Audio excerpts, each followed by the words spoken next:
Often we need to execute a section of code with minor variations over and over and over again. Such a construction is called a loop. Here's an example of a program with a particular kind of loop called a while loop. The while loop executes over and over again while a particular condition is true. Here's the example.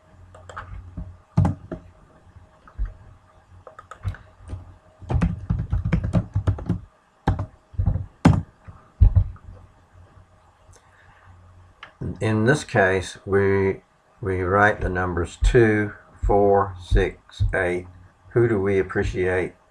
Coursera. Now the loop produces the 2 and the 4 and the 6 and the 8. Let's see how that's done. First of all, we have a counter, a little variable called CT, stands for count. While the count is less than or equal to 8, we're going to print the count, and then we're not going to go start a new line. We're going to skip a space, and then we're going to add 2 to the count, and then we double back and we try to test whether or not this thing is still less than or equal to 8. So the first time through, when we get to the while count is less than or equal to 8, count is equal to 2, so it's definitely less than or equal to 8. So we print the 2, and you see it over here.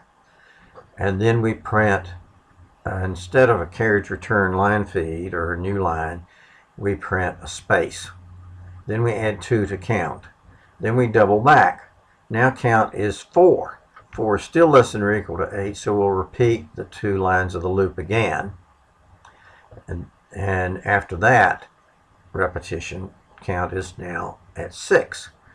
6 is still less than or equal to 8, so we go through and print the 6 on a space, and then we add 2 to it, and now we go back, and it's still less than or equal to 8. It's actually equal to 8, and we go through the loop one more time, and then we add 2 to it, and now it's 10. So we go back and do the test.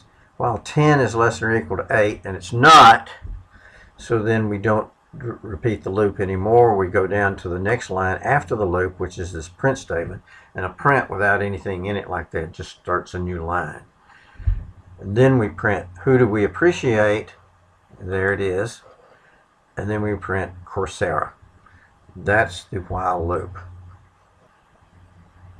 Now it is your turn to write a function with a loop in it. This next exercise is to write a function countdown that pretends to be a rocket launch countdown.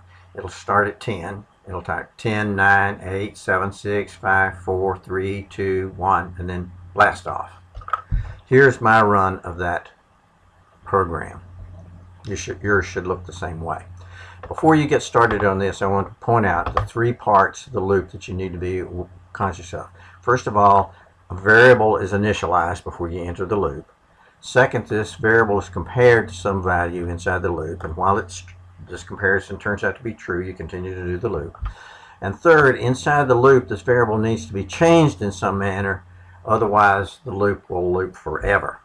Now you write your function, and when you get through, press continue and I'll show you my solution.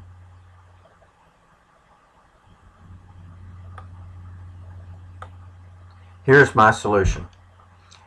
Definition countdown colon rocket countdown routine. I initialize the variable count at 10. I check to see that it's greater than 0. If it is, I'm going to continue through the loop. And what do I do inside the loop? I'm going to print that count, and then I'm going to reduce the count by 1 because we're going from 10 to 9 to 8 to 7 and so on and down the line. When we get through, we're going to print a line, and then we'll write blast off. Now, every time I write the number, I print, instead of having a new line immediately, I print end equal to quote, space, quote. That'll give me a space between each of the numbers, and it won't give me a new line. I'll get that new line just before I do the blast off.